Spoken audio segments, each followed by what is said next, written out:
اعوذ باللہ من الشیطان الرجیم، بسم اللہ الرحمن الرحیم۔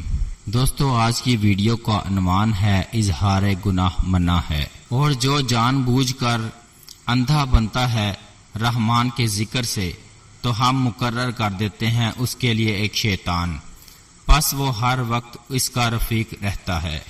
حضرت ابو ہریرہ رضی اللہ تعالی عنہ روایت فرماتے ہیں کہ میں نے رسول کریم صلی اللہ تعالی علیہ وآلہ وسلم کو یہ فرماتے ہوئے سنا کہ میری امت کے ہر فرد کو معاف کر دیا جائے گا مگر ان لوگوں کو نہیں جو اعلانیہ گناہ کرتے ہیں۔ اور بے باکی یہ ہے کہ رات میں ایک آدمی کوئی کام کرتا ہے، پھر صبح کو لوگوں سے بیان کرتا ہے، حالانکہ اللہ تعالیٰ اس کے گناہوں پر پردہ ڈالے ہوئے ہے۔ وہ کہتا ہے، اے فلاں، میں نے گزشتہ رات ایسا ایسا کیا ہے۔ رات کو اس کے رب نے پردہ ڈالا ہے اور وہ صبح کو اللہ تعالیٰ کے ڈالے ہوئے پردے کھول رہا ہے۔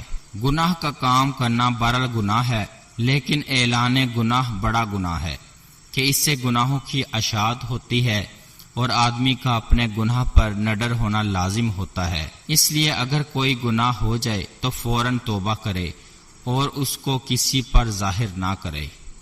اللہ تعالیٰ عمل کی توفیق عطا فرمائے۔